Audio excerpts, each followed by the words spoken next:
Ici, CKIA-FM. Voici le signal horaire officiel de l'Association des retraités de l'éducation et des autres services publics du Québec. Au début du trait prolongé, il sera exactement l'heure juste.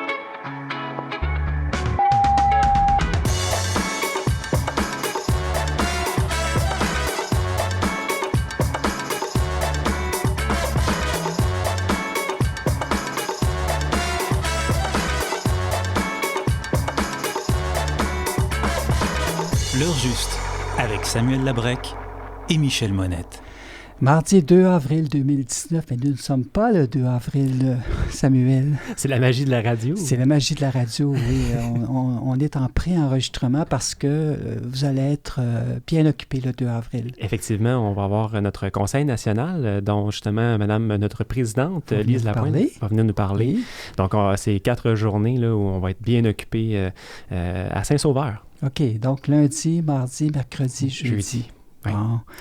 Alors, on fait comme si on était le 2 avril. C'est ça. Et on vous partage quelques actualités. C'est toujours comme ça que ça fonctionne, l'émission. On commence d'abord par une période d'actualité. Ensuite, on a une entrevue avec une personne ou une autre et finalement un autre sujet qui lui, va être traité par Ginette Plamondon cette semaine, mais ça peut être l'un ou l'autre des conseillers de l'AREC. Exactement. Pour les actualités des dernières semaines, ce qui m'a marqué, c'est sûr que j'aimerais bien te parler des 2 budgets fédéraux et provinciaux. Ouais. Mais ce sera le sujet principal de Ginette Plamondon tout à l'heure. Oui, c'est pas parce que c'est pas dans l'actualité, effectivement. Il faut le souligner. Mais tu vas nous parler d'un prix. Oui, d'une dame âgée qui a remporté un prix quand même assez prestigieux. Effectivement, c'est le prix Abel de mathématiques, qui est l'équivalent d'un prix Nobel, tout à fait, parce qu'il n'y a pas de prix Nobel en mathématiques, c'est ce que je comprenais. OK. Le prix Abel est un équivalent dans ce domaine de sciences-là. Donc, effectivement, c'est le 19 mars dernier que les femmes ont fait un pas de plus vers l'égalité dans le monde des sciences. Dieu sait qu'il y a beaucoup de pas à faire encore, hélas. Tout à fait, effectivement, parce que l'historique des prix Nobel, par exemple, de toutes les sciences, remonte à très loin. On peut même calculer jusqu'à 607 lauréats de prix Nobel en physique, en chimie et médecine entre 1901 et 2018. Et on n'y retrouve seulement que 19 femmes parmi ces lauréats, dont Marie Curie à 2 reprises. C'est en plus de 100 ans. Là. Donc... D'accord, ça veut dire qu'au cours des 100 prochaines années, il faut que ce soit pratiquement que des femmes. Effectivement, donc... pour faire ce rattrapage. Oui. Non, j'ai bonne confiance. Surtout avec les travaux de Mme Karen Uhlenbeck, qui est cette Américaine de 76 ans, qui a remporté justement ce prix Abel de mathématiques pour sa spécialisation en équations aux dérivées partielles. Et j'espère que tu ne me demanderas pas ce qu'est des équations. Non, je ne veux pas que tu me le demandes non plus parce que j'ai aucune idée de ce que c'est. Il y a une raison pourquoi je ne remporterai jamais ce prix-là. Mais c'est une analyse géométrique et une théorie de jauge pour ceux et celles là, qui sont des grands fans de mathématiques. Mm-hmm. Alors, ce sont les travaux là, de Mme Uhlenbeck qui lui a permis de remporter ce prix. Cette dame, qui est âgée de 76 ans, a quand même un bon parcours. Elle est, par exemple, maître de recherche universitaire invitée à l'Université de Princeton. Professeur associé à l'Institute for Advanced Study de Princeton et professeur émérite à l'Université d'Austin au Texas. Donc, oui, tout un pédigree, effectivement. Exactement. Oui. Mieux que ma maîtrise en sciences politiques de l'Université de Sherbrooke. Ou que ma maîtrise en histoire de l'Université Laval. Je salue d'ailleurs les gens de l'Université Laval qui nous écoutent en ce moment, les anciens et les anciennes, et celles et ceux qui étudient présentement. Et d'ailleurs, il y a des anciens et anciennes de l'Université Laval qui étudient. Ah oui? Ah. Oui, il y a beaucoup de gens qui prennent des cours, une fois à la retraite, qui prennent des cours à l'université. Okay. Ça doit être la même chose à Sherbrooke, à Montréal, un peu partout. Fait qu'on espère un jour avoir un prix en radio. Ben. Ah, peut-être, hein? Peut-être. Deuxième sujet, l'importance des exercices pour les aînés. Est-ce que tu fais de l'exercice au quotidien? Je m'efforce de faire 1 heure de marche par jour. C'est bon, ça. C'est bon, hein? Effectivement, mais si on se fie au nouveau programme de recherche développé par des Montréalaises, tu serais dans le bon chemin. Oui. Parce que des exercices permettraient d'améliorer l'autonomie des personnes aînées, notamment après une hospitalisation. Donc, quelqu'un OK. qui se blesse ou qui a un problème de santé qui nécessite une hospitalisation, on lui, dans le fond, demanderait de faire des petits exercices sur une base quotidienne de manière à récupérer ou à maintenir son autonomie. Donc, ce qui est intéressant, moi, je trouvais, avec cette recherche-là, c'est qu'elle était relativement simple. Elle montrait que des petits gestes pouvaient modifier ses conditions de santé. Par exemple, à raison de 15 ou 20 minutes par jour, les patients sont invités à se lever plusieurs fois d'une chaise d'affilée, sans se tenir avec les mains.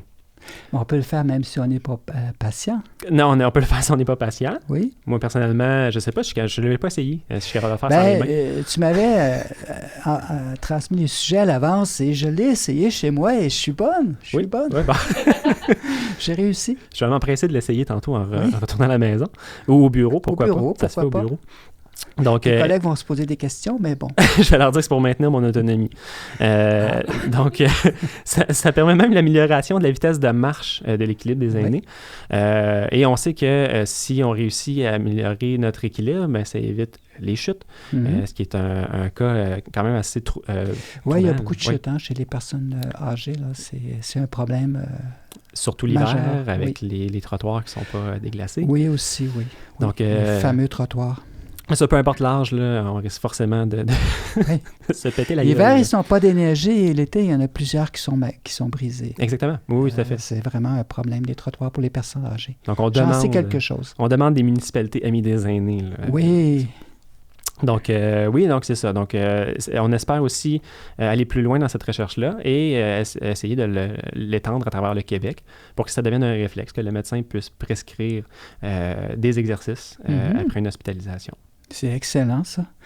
Avis aux médecins, en passant. Oui. On va parler de femmes qui ont probablement fait beaucoup d'exercices dans leur vie. Je ne sais trop. En tout cas, elles sont plus que centenaires. Effectivement. 2 femmes centenaires au Québec. C'était 2 portraits que j'ai trouvé très intéressants dans 2 médias différents, Journal de Québec et Radio-Canada. La première, qui est la plus âgée des 2, Béatrice Dumouchel, 109 ans. Donc, j'espère me rendre à 109 ans un jour. On espère tous. En autant que moi, j'aurais pas de problème à me rendre jusqu'à 109 ans, en autant que je sois quand même, que j'ai toute ma tête et que je sois relativement en forme. Effectivement. Donc, je pense que c'est le cas de cette dame. En fait, les 2 dames, effectivement, sont en très bonne santé et physique et mentale. Donc, on lui a demandé de livrer ses secrets de longévité. Et elle a dit, il ne faut pas veiller tard, c'est ça mon secret, à 23 heures, je suis couché. Donc, je suis mal parti. Mais bon, et elle ajoute les longues marches et un verre de vin de temps en temps. Ah ben c'est parfait pour moi, ça. Oui. Je suis couché à 23 heures, je prends des longues marches et je prends un verre de vin de temps en temps. Bon, ben j'ai le verre de vin. Il me reste 2 options à utiliser pour augmenter ma longévité. Elle est aussi déconnectée de la technologie, cette dame de 109 ans-là. Elle n'a même pas de téléphone cellulaire. Je pense qu'elle n'a même pas de téléphone non plus. Donc, les gens vont la visiter, ce qui est une bonne chose. Oui. Et par contre, elle a son chapelet qui l'aide beaucoup à passer le temps. Écoute, quand on y pense, à 109 ans, elle est à l'époque où le téléphone n'était pas aussi répandu qu'aujourd'hui. Pas autant que le chapelet, c'est sûr. Pas autant que le chapelet. Bon, ça, c'est évident. Oui. Mais en 109 ans, tu sais ce que ça veut dire? Ça, c'est 23 premiers ministres du Québec, 21 premiers ministres du Canada, et une population qui a passé de 7 millions à 35 millions au Canada. Quand même, hein? Donc, il y a une raison pour qu'on est rendu à 35 millions. C'est parce que les gens vieillissent plus longtemps aussi. Donc, ça fait plusieurs générations, effectivement, qu'elle a passé cette dame. Tout à fait. Donc, elle a vu toutes les percées. Malgré qu'elle n'est pas connectée à la technologie, elle a vu la percée de toutes les technologies, de la radio au cellulaire. À Internet, à la télévision, à Internet et... Qui sait, peut-être qu'elle va voir autre chose bientôt, sait-on jamais. Effectivement. Oui. Puis le deuxième cas. Il y a un deuxième, oui. Oui, c'était à Radio-Canada cette fois-ci. C'était Mme Yvette Barry, québécoise de 106 ans. C'est vraiment intéressant d'ailleurs. On lui a demandé 5 questions pour parler du bonheur. C'est quoi le secret du bonheur dans la vie? J'inviterai nos auditeurs à aller voir cette petite capsule-là de Radio-Canada. On le mettra sur notre page Facebook. Et on lui a demandé le plus beau moment de sa vie à Mme Yvette Barry. Et la réponse à la question aurait été très automatique. C'est sa première journée à l'école. Donc, oui, elle voulait tellement apprendre que cette fameuse première journée à l'école est le plus beau moment de sa vie. Eh bien, Toi, Michel, c'était un beau moment de ta vie, ton entrée à l'école? la première journée je suis allé à l'école, c'est ma grand-maman qui était venue me porter et je ne suis pas resté. Non? Je suis retourné chez moi. Hein? L'école n'était même pas si loin, là, quelques coins de rue, mais je suis retourné chez moi parce que je ne sais pas pourquoi, j'ai aucun souvenir, mais maman me dit, elle m'a vu revenir à la maison. Et maman ne pouvait pas venir me reconduire parce qu'elle avait mes frères, mes sœurs. Oui. Tu sais, j'avais une sœur et un frère plus jeunes, donc ils n'allaient pas à l'école. Okay. Et grand-maman est revenue me reporter à l'école. Le rôle de la grand-mère, c'est Et important. cette fois-là, je suis resté. Je ne sais pas ce que grand-maman me dit en chemin, mais vous savez, les grands-mamans, vous avez tout un pouvoir parce que je suis resté à l'école jusqu'à 25, 26, jusqu'à 30 ans même. Grâce à ma grand-maman. Ça valait la peine, ce petit effort-là. Ça a changé une vie. Ça a changé ma vie, en tout cas. Oui. Puis, pour remettre en perspective aussi, parce qu'on a dit, 109 ans, 106 ans, Oui. Mais il y a une doyenne de l'humanité actuellement qui a 116 ans. 116 ans? Oui, qui est une japonaise du nom de Kan Tanaka, qui est née le 2 janvier 1903. Hey, c'est vieux, ça, 116 ans. Ouais, tu viens de mentionner le Japon. Il y a une nouvelle un peu plus triste qui nous provient du Japon. Là, tout à fait. Les cas de maltraitance. La maltraitance, oui. C'est ça, oui. Mais tu sais que le Japon est la population dont le vieillissement est le plus accéléré dans le monde. Donc, on sait qu'au Québec, on a plusieurs défis démographiques reliés au vieillissement de la population. Le Québec serait la deuxième nation en termes d'accélération de la population. Donc, on parle d'inversion de pyramide des âges. Plus de personnes aînées que de personnes jeunes. Et au Japon, malheureusement, selon les dernières données, il y aurait une augmentation de cas de maltraitance des personnes aînées. 17 078 personnes âgées qui auraient subi des cas de maltraitance en 2017. Comparé à? Ben, il n'y a pas nécessairement de proportion précédente. J'ai pas c'est une augmentation de personnes. C'est sûr qu'il y a beaucoup... En proportion, ça paraît peu, parce qu'il y a beaucoup d'aînés. Oui, mais quand même. Une grande population. Quand même. Mais c'est beaucoup. Oui. Et au Québec, ce sont des chiffres qui ne sont pas nécessairement comparables. Mais c'est sûr que c'est des chiffres qui sont durs à aller chercher parce que c'est souvent, c'est des tabous. Les gens n'en parlent pas. Oui, c'est vrai. Donc, c'est souvent sur une base de, on a la ligne abus aînés ici au Québec qui permet de recueillir certaines données statistiques. Mais on est encore en période de sensibilisation de la population sur des formes de maltraitance.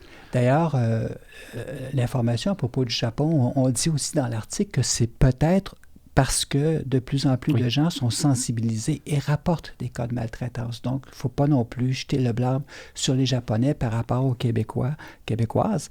C'est peut-être tout simplement parce que les gens sont plus informés, donc dénoncent davantage. Oui. Et c'est important de dénoncer les cas de maltraitance. Effectivement, c'est la même chose au Québec, dans le fond. Donc, à chaque année, la ligne Aide abus aînés remarque qu'il y a de plus en plus d'appels.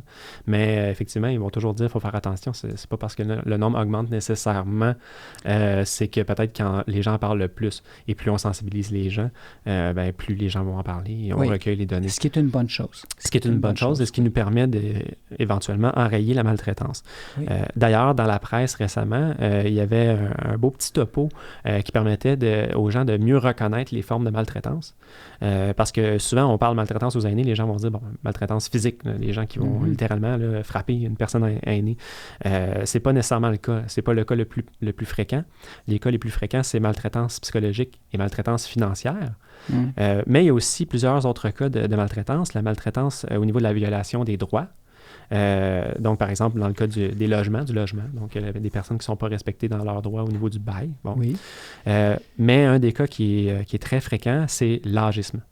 Oui. Et qui est très insidieux. C'est dur à discerner, l'agisme. Oui, les gens ne s'en rendent pas compte. Il faut vraiment sensibiliser la population à des situations où il faut preuve d'agisme. Oui, et pour une simple explication, l'agisme, c'est comme une forme finalement, c'est comme le racisme, c'est une discrimination sur la base d'âge dans ce cas-là. Et c'est insidieux parce que, ça peut arriver en milieu de travail, ça peut arriver avec un proche. Dans le cas qui est décrit par la presse, par exemple, c'est un cas où une femme qui serait âgée, mais sur le milieu du travail, n'aurait pas été invité à participer à un congrès, alors que tous ses collègues y étaient invités. Et dans le fond, son employeur lui a dit, vu que tu es près de la retraite, ça ne donnait rien de t'envoyer à ce congrès-là. C'est terrible. Donc, c'est un cas là, qui est tellement... qui paraît banal. Ce qui est assez connu aussi, c'est de traiter les personnes âgées comme des enfants, entre autres, quand elles sont hospitalisées. Tout à fait. Ça, il faut éviter ça. Mais je pense que des infirmières, les médecins, tout ce beau monde-là est de plus en plus sensibilisé au langage qu'ils utilisent. Oui, effectivement. Il faut sensibiliser aussi beaucoup les proches parce que, oui, le personnel en milieu de travail, ils sont sensibilisés à ça. Mais il y a beaucoup de proches, des fois, qui vont se dire, bon, ben ça serait peut-être le temps de te placer, ça serait peut-être le temps de penser à vendre la maison. Ouais. Ça aussi, c'est dangereux. Et ça aussi, ça peut rentrer dans la violation des droits de la personne. Alors, on va tous y réfléchir bien comme il faut. On va faire une pause musicale et par la suite, on va présenter une entrevue qu'on a eue avec la présidente de la REC, Lise Lapointe. Lise Lapointe.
Vous écoutez L'heure juste à CKIA FM 88.3, la radio urbaine.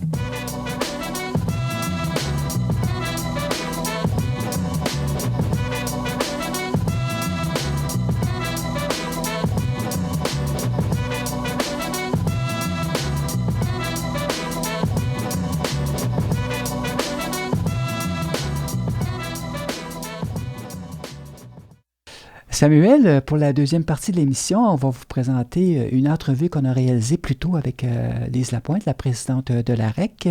Et dans un premier temps, tu lui as posé une question concernant le fonctionnement de la REC. C'est bien ça? Oui, parce que comme on est en Conseil national toute la semaine, le Conseil national qui est un des éléments de représentation des membres, des 58 000 membres de la REC partout au Québec, Mme Lapointe nous parle de comment ça fonctionne, cette représentativité-là des membres à travers l'association. On va l'écouter. C'est-à-dire l'ensemble des gens qui œuvrent bénévolement à la REC au niveau local sont choisis par les membres pour occuper une fonction au sein d'un conseil sectoriel.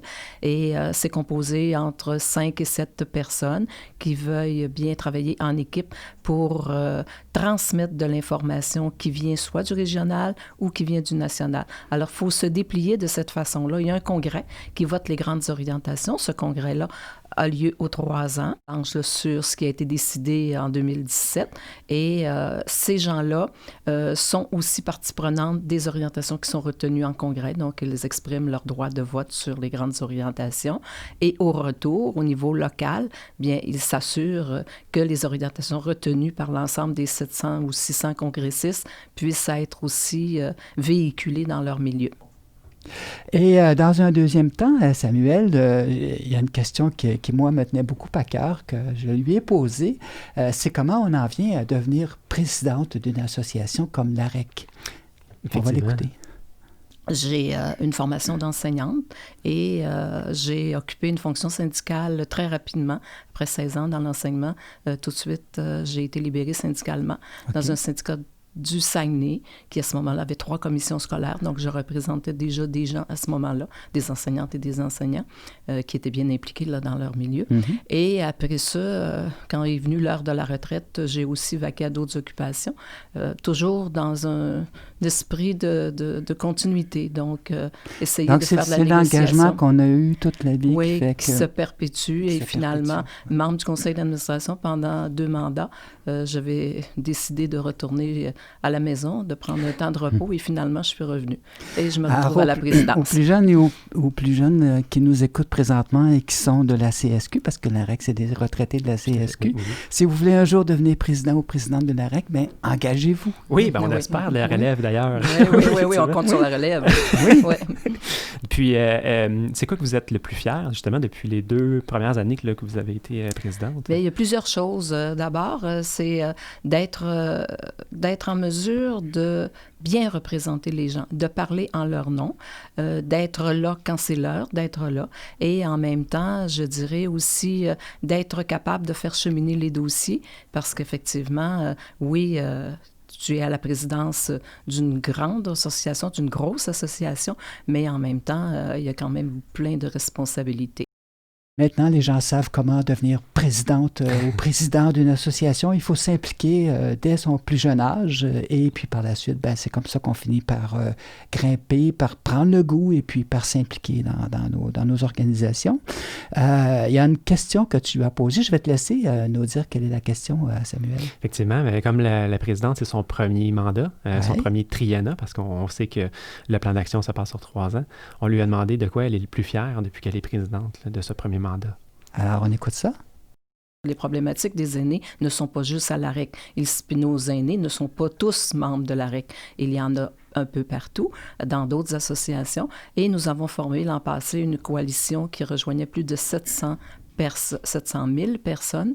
Alors, ça, c'était une première et j'en suis bien fière parce que l'idée avait germé effectivement dans l'automne et on a été capable de mettre sur pied quelque chose de fort intéressant où on rejoignait beaucoup de personnes aînées avec des problématiques similaires.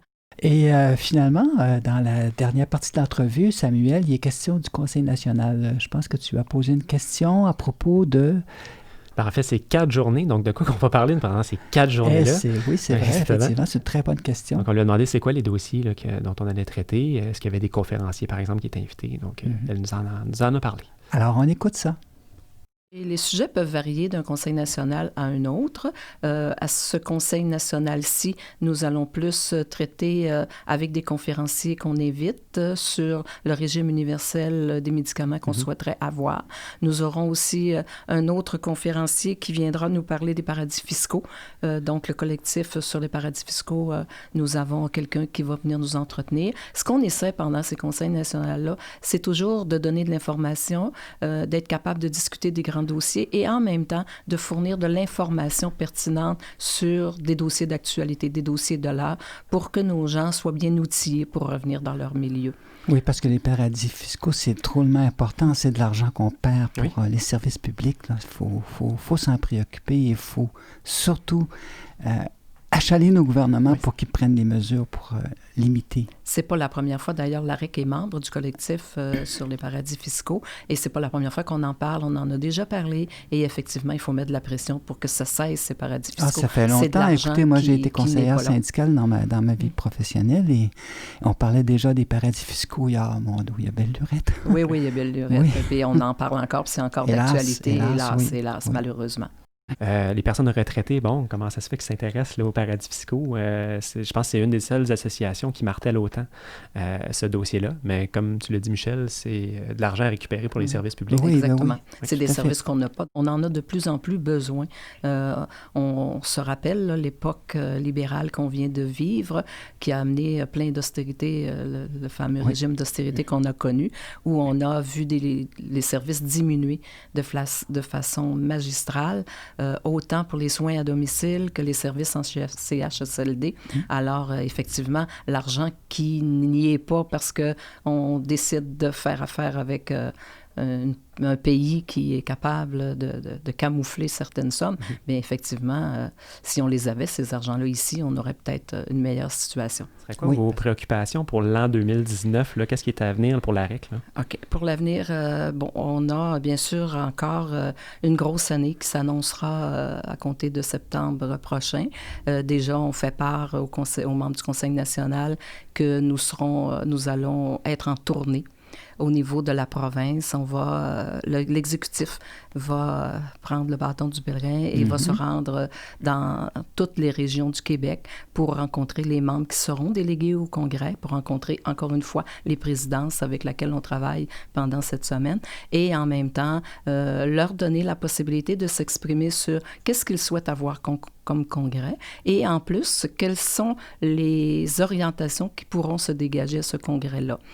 C'est une opération d'envergure, 10 régions à visiter, des rencontres d'une journée. Alors, c'est assez épuisant, mais ça vaut la peine de le faire. Je pense que les membres sont contents de nous voir dans leur région, d'être capables de nous parler de leurs problématiques spécifiques à la région, parce que d'une région à l'autre, si je pense à la région de l'Abitibi versus la région de Montréal, les problèmes et la réalité est très différente. Alors, quand on est sur le terrain, bien, les gens peuvent s'exprimer librement sur ce qu'ils vivent. Je pense, entre autres, à la région de l'Abitibi qui nous donnait dernièrement une problématique importante par rapport au transport. Les autobus qui diminuent de plus en plus leur circuit. Ça fait en sorte que ça crée des malaises. Si on pense à la région Matane, Gaspésie, les îles, où les guichets automatiques disparaissent à vue d'œil, puis dans d'autres régions aussi. Oui. Même à Québec. Même à Québec, oui. Alors, ces gens-là, dans les régions, peuvent nous exprimer vraiment leur réalité. Dans toutes les régions, vous pouvez intervenir. Les gens, vous avez comme des présidents régionaux qui peuvent intervenir dans les médias pour dénoncer certaines situations. Exactement, c'est ça. Parce qu'il faut bien comprendre qu'on a 3 paliers. Il y a le palier au niveau national, il y a la représentation au niveau régional, donc 10 présidences de région qui nous rapportent constamment aussi qu'est-ce qui se passe dans leur région, et les présidences sectorielles, donc dans le secteur, dans la ville même, nous avons une représentativité qui s'exerce là aussi. C'est un sacré beau travail qu'ils font et qu'elles font, ces bénévoles sur le terrain. Je les vois aller au quotidien. Des personnes aînées bénévoles. On en a 10 régionaux, mais sur le local aussi, qui organisent des activités, des conférences. On essaie toujours de promouvoir ces activités-là quand on a le contenu, mais c'est vraiment fascinant et ils s'intéressent à tous les enjeux qu'on a nommés tantôt, qu'on nomme durant les émissions, des paradis fiscaux aux soins de santé, à l'environnement, à la condition des femmes. C'est vraiment, vraiment fascinant. Oui. Et cet automne, tantôt, on me demandait de quoi j'étais le plus fière. Mais tantôt, je vous ai parlé de la coalition, mais il y a aussi des événements qu'on a tenus l'automne dernier. C'est une invitation plus particulière aux membres des conseils sectoriels. Pour une première fois, on les a invités dans un endroit assez convivial, un hôtel, et où on a certains services. Et en même temps, on a été capable de leur donner de la formation, de leur présenter aussi un conférencier fort intéressant sur ce qu'ils sont comme bénévoles et ce qu'ils ont à faire. Ça, c'était une première. Donc, on regroupait 2 ou 3 régions et finalement, on a tenu 4 rencontres Donc, les gens sont partis fort satisfaits. On s'est même permis de les recevoir, là, vraiment. C'est notre façon de les remercier parce que quand on est bénévole, on donne du temps, on donne une disponibilité qui est quasi journalière. Alors, la façon dont on a pu les compenser, ça a été de les accueillir correctement et de leur offrir un souper buffet, en même temps de leur offrir une coupe qui était plus significative comme cadeau. Alors, et en même temps, d'être capable de leur passer un contenu, de leur donner plein d'informations. Sans les membres qui sont sur le terrain, l'AREC ne peut pas agir. Là. C'est ça qui fait la force, c'est le regroupement de ces personnes-là. Vous êtes dans quel domaine déjà? L'enseignement, on le sait. Oui. Et sinon, vous êtes dans quel autre domaine? On est dans le domaine, c'est dans tous les domaines. Dans tous les domaines? Affiliés de la CSQ, oui. On a des gens qui proviennent du loisir, des infirmières qui sont avec nous, du personnel de soutien. Oui. Alors, on est composé de différents corps d'emploi qui ont œuvré pendant leur carrière et qui étaient affiliés à la centrale. OK, c'est intéressant que tous ces gens-là se revoient par la suite. Oui, c'est ça. Il y a déjà une présence d'équipe qui était là parce que les gens se connaissent dans leur milieu, se connaissaient au travail et là, ils se retrouvent à participer à différentes activités de leur secteur ou même du national quand on les invite. Alors, c'est ça. Pour l'année qui vient, il y a aussi le dossier de l'appauvrissement des retraités, notre dossier du pouvoir d'achat, essayer de trouver des façons d'améliorer notre pouvoir d'achat. On est comme n'importe quel travailleur. Hein. Les effets qu'on a besoin, entre autres le marché, tout ce qu'on a à payer augmente et je vous dirais que notre rente ne suit pas nécessairement les augmentations prévues. Effectivement, non. Tout à fait. On a le même régime de retraite. Alors, vous comprenez. Oui. Donc, puis on va pouvoir faire un dossier là-dessus justement dans une prochaine émission là, sur toute la question de l'indexation. La question de l'indexation, l'impact que ça a sur nos membres. Parce que une rente, c'est un salaire différé. Hein. Donc, imaginez un travailleur là, aujourd'hui dont son salaire n'augmenterait pas en année en année. Ça ne durerait pas longtemps, je pense. Là. Eh bien voilà, Samuel, c'était Lise Lapointe, qui est présidente depuis déjà, peut-être rappeler nos auditeurs, auditrices. 2 ans et demi. 2 ans et demi, et elle va être présidente, je pense qu'il y a une limite, hein, si j'ai bien compris. C'est une limite de 2 mandats, effectivement. 2 mandats, donc c'est comme les présidents américains. Oui, exactement. C'est ça? Oui. C'est le même niveau de pression aussi. Eh bien. Fait qu'on l'espère la revoir pour un 2e mandat. On se croise les doigts. Je vous le souhaite. C'est toujours l'heure juste quand vous écoutez le podcast disponible au ckiefm.org et sur iTunes.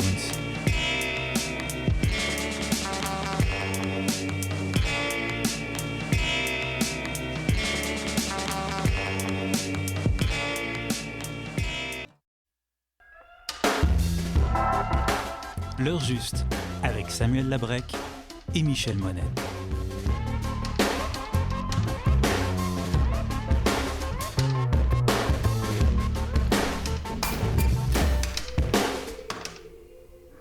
Et on est de retour pour la 3e partie de l'heure juste. Et cette fois-ci, on donne l'heure juste sur les budgets provinciaux et fédéraux avec ta collègue Ginette Plamondon. Oui. Comme je l'avais dit d'entrée de jeu, on a parlé des actualités, mais ce qui a marqué l'actualité, on s'entend, c'est les deux budgets dans la même semaine, donc fédéraux et provinciaux. Je sais que nous, les aînés, apparemment qu'on a été choyés. Bien, c'est ce qu'on a demandé justement à Ginette Plamondon. Est-ce que les aînés sont vraiment sortis gagnants? Qu'est-ce qu'on a à retenir là, de ce budget-là? OK. C'est qu'on a eu des surprises. Et ma foi, des surprises plutôt positives pour les aînés parce que au cours des dernières années, notamment au niveau provincial, les années ont été dures pour les aînés. Les mesures d'austérité ont fait très mal. Donc là, effectivement, oui, on a constaté des surprises plutôt positives. Oui, au niveau fédéral, le budget pour l'année 2019-2020, on a un budget de 355 milliards, mais avec un déficit de 19,8 milliards. Okay. Alors ça, quand même, c'est un engagement qui n'a pas été respecté parce que le gouvernement, le Parti libéral, quand a pris le pouvoir, il y a maintenant presque 4 ans, s'était engagé à revenir avec un budget équilibré en fin de mandat, ce qui n'est pas le cas, puisqu'on a un déficit de 19,8 milliards avec ce dernier budget. C'est un budget qui a été, qu'on nous dit, qui est destiné à la classe moyenne. OK.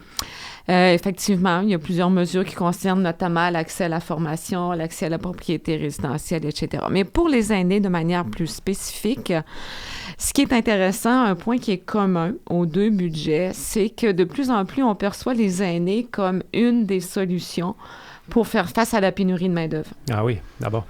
Ça, on l'observe à la fois au provincial et au fédéral. Et au niveau fédéral, bien, ça se traduit notamment par le fait que les personnes qui reçoivent du supplément de revenu garanti, qui est un supplément de revenu pour les personnes à faible revenu, donc ces personnes-là vont pouvoir aller chercher un revenu de travail plus élevé que ce qui était le cas avant le nouveau budget. Il y a quand même des gens qui y ont droit et qui ne le demandent pas par ignorance.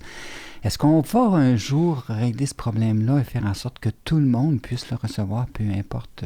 Est-ce qu'il y a quelque chose dans ce sens-là? Vous n'avez pas vu? En fait, cette situation-là a été changée il y a à peine quelques mois. C'est assez récent. Okay. Mais maintenant, il y a une inscription automatique qui est faite au supplément de revenu garanti. Et parce qu'effectivement, il y avait des milliers de personnes et des millions de dollars qui étaient disponibles là, pour les aînés à faible revenu qui n'étaient pas utilisés. Mais ça, maintenant, c'est réglé. OK. C'est ça. Mais c'est pas rétroactif, si je me rappelle. Non, voilà. C'est la petite faille qui reste là. C'est qu'il soit francisé. Ainsi, donc, en France, on n'a plus rapidement... Les montants ne peuvent pas être versés de manière rétroactive.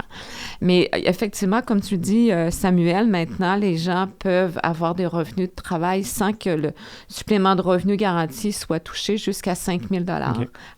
Et après ça, il y a une diminution graduelle jusqu'à 15 000 $ par année. Donc, quand même, c'est une bonification intéressante, surtout que ça vise précisément les aînés à très faible revenu. OK. Voilà. Sinon, il y a eu aussi, dans la catégorie surprise, diverses mesures pour protéger les régimes de retraite lors de faillite. Il y a eu le cas d'Electrolux aussi, etc. Donc là, il y a quelques dispositions. Écoutez, je vais vous révéler quelque chose. Là. Allez-y. Mon frère a eu ce problème-là à un moment donné. L'entreprise pour laquelle il travaillait a fait faillite. Et il a perdu complètement son régime de retraite. Voilà. Ça, c'est triste. Absolument. Et ça peut aussi toucher des travailleurs qui sont en fin de carrière oui. Et qui n'ont pas nécessairement de possibilité là, de recommencer à accumuler des fonds pour la retraite. Là. Alors, donc, dans le budget, il y a quelques dispositions. Évidemment, ça ne règle pas l'ensemble du dossier, mais on perçoit comme une première conscientisation, un premier pas pour agir dans ce dossier-là, ce qui est fort important et intéressant. Bon. Autre mesure, je vais rapidement, bonification des congés à accorder dans le cadre du programme d'assurance-emploi pour les personnes qui sont proches aidantes de personnes adultes. Ah, parfait. Alors, le congé a été bonifié jusqu'à 15 semaines maintenant. Et Dieu sait qu'il y a beaucoup de personnes âgées qui sont proches aidants ou proches aidantes. Absolument. Oui. Absolument, tout à fait. Donc, ça, et il y a aussi beaucoup de personnes âgées qui peuvent être des aidés de personnes qui sont en emploi et pour qui s'absenter du travail, ça peut être difficile. Donc, s'il y a à tout le moins une compensation. Donc, à travers les mesures du gouvernement fédéral, il y avait plusieurs choses, dont une annonce qui touchait l'assurance médicaments, qui est un dossier qui nous préoccupe beaucoup, à la REC, mais aussi à l'ensemble des syndicats du Québec. Alors, Ginette Plamondon va nous en parler davantage là, de ce qui s'est passé avec l'assurance médicaments, avec le budget fédéral. C'est une annonce qui concerne un régime général d'assurance médicaments. Oui. Oui. Alors, nous, au Québec, on se sent moins interpellés parce qu'on a déjà un régime privé-public d'assurance médicaments, mais il y a des provinces canadiennes où il n'y a absolument aucun régime qui peut aider les personnes avec l'achat des médicaments. Or, on sait que maintenant, il y a certains médicaments qui sont extrêmement dispendieux. Donc, le gouvernement fédéral a posé les premiers jalons en vue de la création d'un éventuel régime d'assurance médicaments. Donc, c'est vraiment un pas intéressant à surveiller. Et là, ça va faire une belle chicane fédérale-provinciale parce que le provincial ne veut pas que le fédéral joue dans ses plates-bandes. Absolument. Et il y a aussi au Québec beaucoup de groupes qui militent pour que finalement le gouvernement fédéral n'aille pas du côté du régime tel qu'il est existant au Québec parce qu'il y a des failles importantes de ce côté-là. On a un régime hybride, privé, public qui ne garantit pas l'accès à tout le monde finalement. Je ne sais pas si c'est l'ensemble des syndicats regroupés militent pour un régime public 100% et non. Universel. Régime, exactement, tout à fait. Oui. Sous Tout à la fait. revendication Il y de a- la REC, là, précisément aussi. Donc, c'est un dossier qui va être à surveiller dans les mois qui viennent. Donc, Samuel, on a fait le tour du budget fédéral. Maintenant, on va passer au budget provincial. Peut-être plusieurs surprises, on ne le sait pas. Ben, on écoute Ginette. On peut dire que là aussi, on a eu des surprises parce que, bon, finalement, le parti qui est au pouvoir est davantage un parti auquel on a collé une étiquette de centre-droite et on a un budget qui a des allures plus social-démocrate, finalement. Alors, tu sais, Michel, il paraît que c'est rare un gouvernement qui respecte ses promesses. Ben, je me rappelle pas d'avoir vu ça dans ma vie. Bon, mais semblerait-il qu'il en aurait respecté quelques-unes, ou du moins la Ouais. plupart. Là. Donc, Ginette va nous en parler davantage. Ah ben, on écoute. On voit plusieurs qui sont respectés. Mhm. Ça aussi, ça a été... Les promesses respectées. Ça, c'est toute une Ça, surprise. c'est surprenant. un gouvernement qui est en sa première année au pouvoir, généralement, il dénonce le fait que la situation financière était beaucoup plus difficile que celle qu'il prévoyait. Exactement. Mais bon, il ne faut jamais oublier que ce budget équilibré qu'on a maintenant, ben, il résulte en grande partie des importantes compressions budgétaires qu'on a dû subir dans les années dernières. Là. Oui.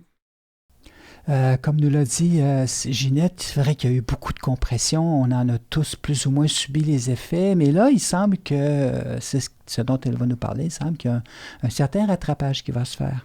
Oui, parce que parmi les compressions, ce qui a fait le plus mal dans le réseau de la santé, c'est souvent les soins à domicile. Et comment? Alors là, pour ce budget-là, le premier budget de ce gouvernement, on prévoit 1,5 milliard de dollars sur 5 ans. Ce qui n'est pas peu de choses.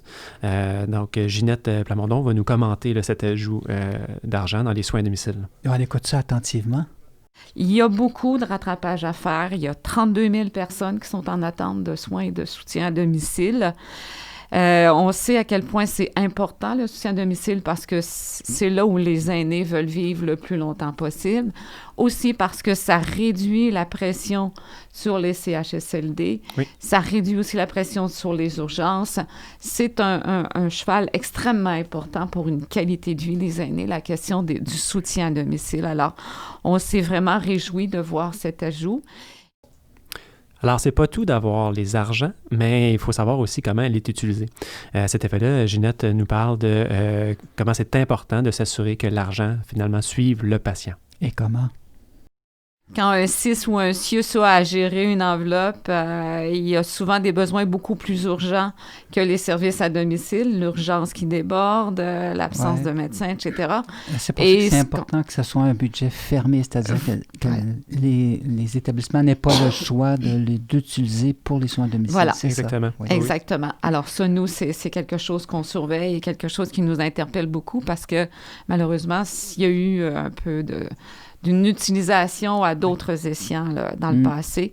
Et ce que ça fait concrètement, ce sont des gens qui n'ont pas les bains qu'ils devraient avoir à la maison, le soutien dont ils ont besoin pour l'entretien ménager, etc., etc. Alors là, Michel, il faut comprendre que le budget il est prévu pour 5 ans. Donc, on sait qu'il y a une augmentation du budget prévu pour la santé de 5,4 % pour la première année. Et on revient ensuite, par exemple, à 4,1 %. 5,4 %, ça veut dire une augmentation quand même significative du budget.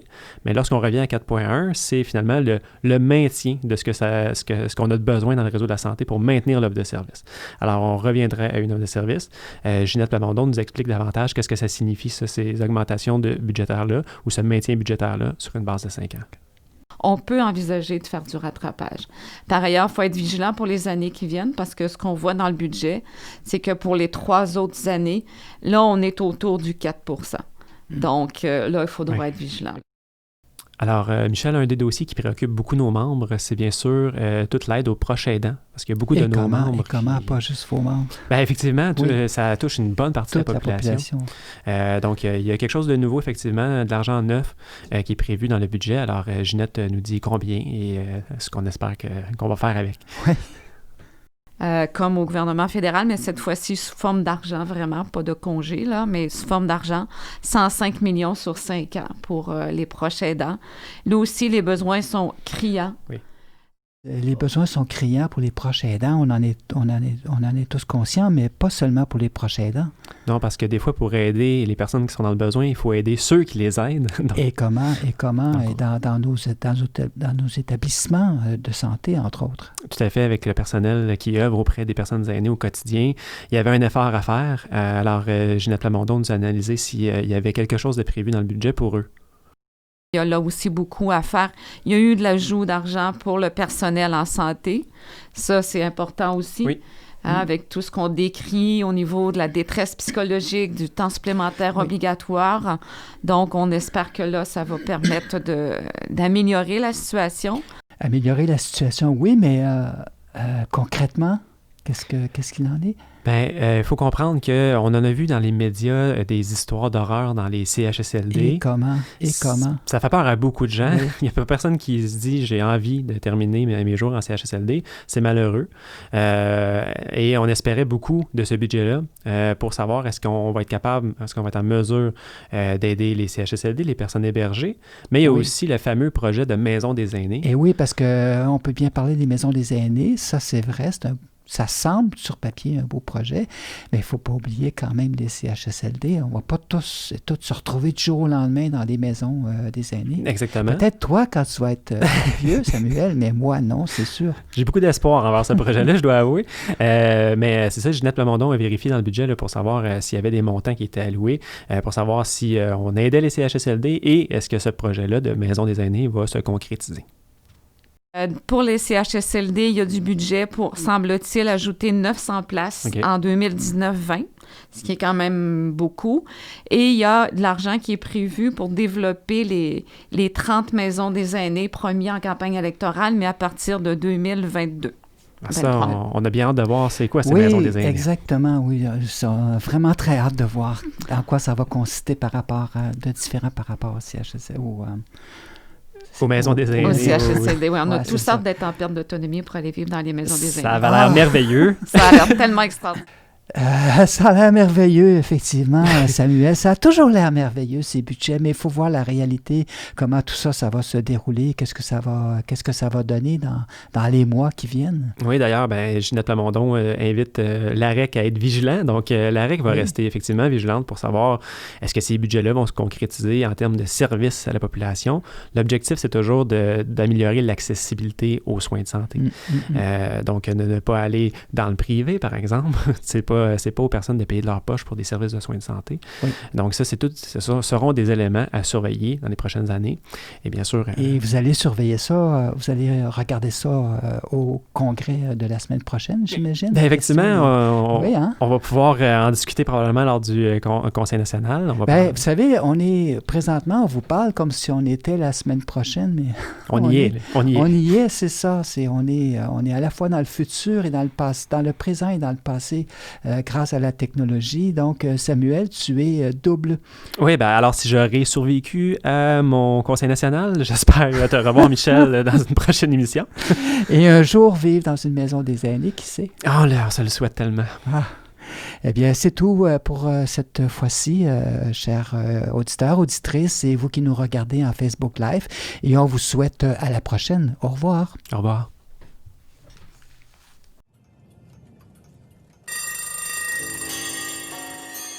L'heure juste vous est présentée par l'Association des retraités de l'éducation et des autres services publics du Québec.